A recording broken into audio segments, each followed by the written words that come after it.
Badarudin Bagus. Jadi di sini saya akan membuat video edukasi terkait peningkatan manajemen kesehatan melalui perilaku hidup bersih dan sehat atau PHBS. Tujuan video ini untuk memenuhi tugas mata kuliah keperawatan keluarga. Mau tahu isi video ini? Yuk tonton videonya sampai habis. Baik, perkenalkan nama saya Eva Septiana dari kampus Universitas Kamarul Huda Badarudin Bagus, Fakultas Kesehatan Prodi S1 Keperawatan.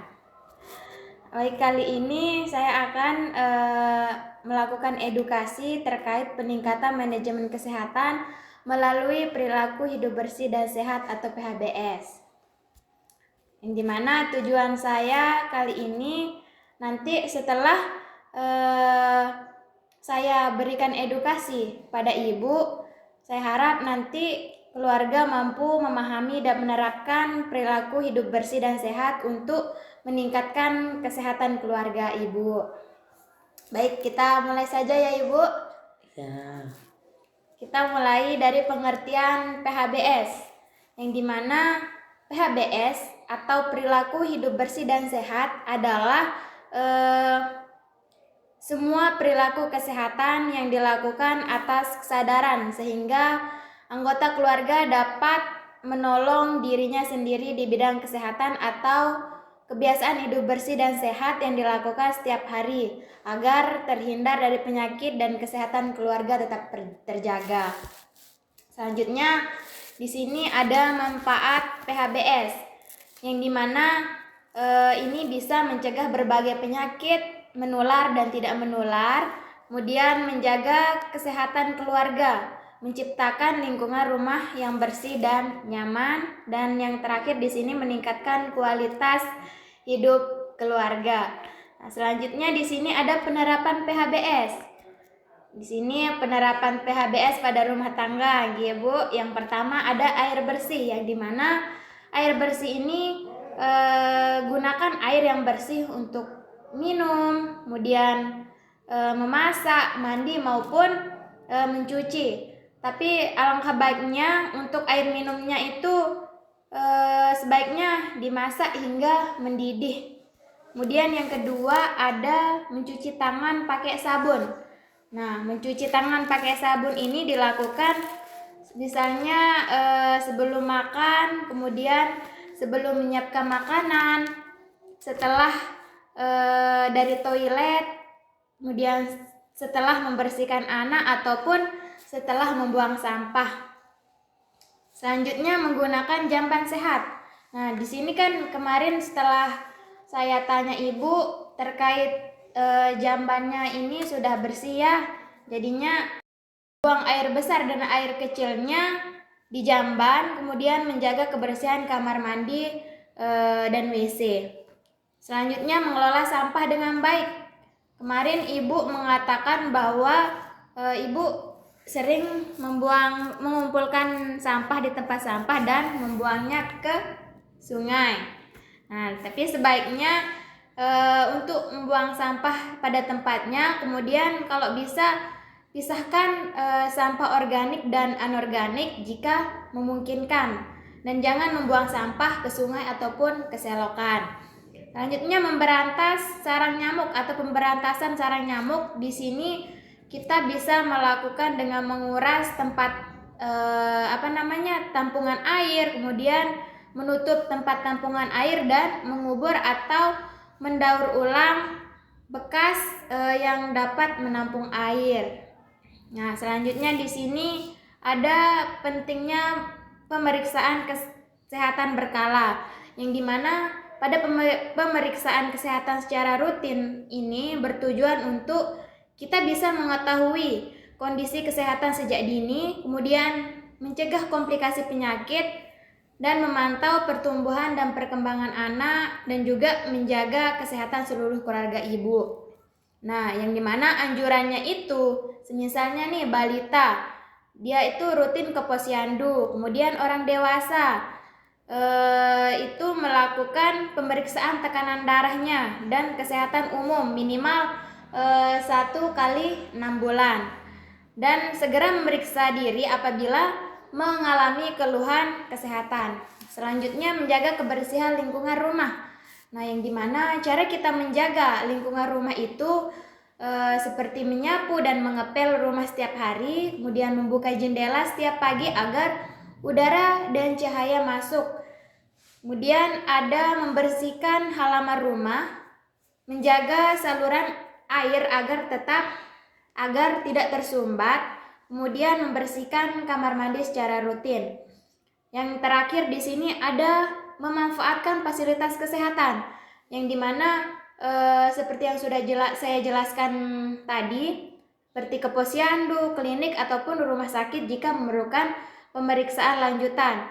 Nah, jadi kan keluarga ibu rutin nih atau sudah bisa memanfaatkan fasilitas kesehatan seperti yang saya sebutkan tadi. Jadinya udah bagus ya, karena manfaat fasilitas kesehatan itu sangat bermanfaat sekali. Salah satunya kita mendapatkan informasi kesehatan, kita juga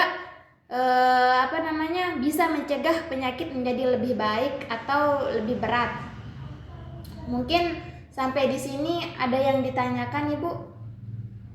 Nggak ada. Berarti udah paham ya? Insya Allah. Coba Ibu bisa menjelaskan ulang terkait pengertian PHBS yang tadi? PHBS itu adalah perilaku hidup bersih dan sehat, di mana PHBS ini mengajak kita untuk menjaga kebersihan di lingkungan sekitar. Iya, betul sekali. Ya, baik itu di dalam rumah maupun di luar halaman. Coba Ibu bisa enggak sebutkan minimal 3 dah manfaat PHBS yang sudah saya jelaskan tadi itu? 3 manfaat itu yang di mana? Yang di luar saja apa yang di dalam? Kalau bisa keseluruhannya. Baik. Jadi manfaat yang kita rasakan dengan adanya PHBS ini, yang pertama, kita hidup di dalam rumah itu lebih nyaman. Iya.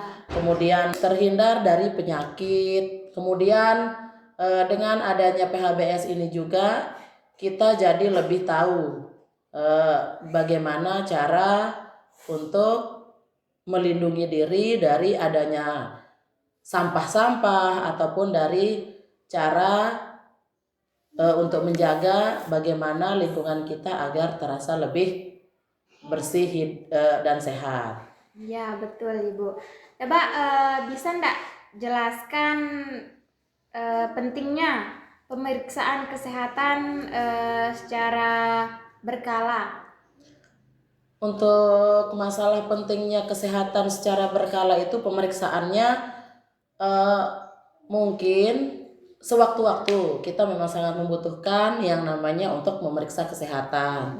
Karena dari pengalaman pribadi mengenai yang pernah kita alami itu, semisalnya tiba-tiba saja kita merasa pusing atau bagaimana, jadi tidak cukup dengan obat saja. Jadi kalau kita merasa sudah minum obat tetapi tidak ada perubahan, sebaiknya kita mengunjungi tempat-tempat kesehatan, contohnya puskesmas terdekat yang ada di lingkungan sekitar kita, sehingga nanti kita bisa mengetahui, oh ibu ini sakit karena ini. Jadi kita tidak sembarang untuk meminum obat, harus sesuai dengan anjuran ya, petunjuk yang diberikan dari pihak kesehatan. Dengan begitu kita rutin, untuk orang dewasa itu minimal 1 kali 6 bulan itu kita harus mengecek kondisi kesehatan kita. Ya, betul. Mungkin yang terakhir Ibu jelaskan manfaat-manfaat fasilitas kesehatan itu. Bisa?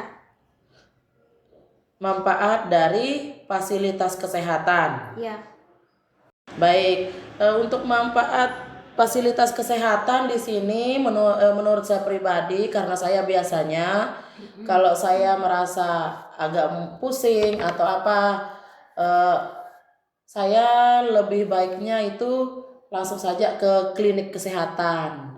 Karena di klinik kesehatan itu bukan saya membandingkan antara puskesmas dengan klinik ya, Iya. tetapi karena kalau di puskesmas itu waktu pemeriksaan kesehatan itu berlaku untuk pagi hari saja. Pas ada dokter ya, dokter umumnya. Nah, sedangkan kalau di klinik itu sewaktu-waktu kita mau pergi berobat, ada rasa ini, enak, pelayanannya juga tetap ya, walaupun tidak ada dokter sekalipun, tetapi ada yang menjaga, yang apa? Yang lebih memahami tentang apa yang kita alami tersebut, kita tetap dijelaskan, kita tetap dapat penjelasan. Oh, ibu begini. Jadi saya lebih nyamannya Di klinik. iya di klinik kesehatan saja gitu. Jadi walaupun waktunya saya pagi, siang, sore sampai malam, kadang tengah malam pun lebih enak kita dengan adanya klinik kesehatan karena tidak hanya mengandalkan fasilitas atau hanya mendapat Yang apa?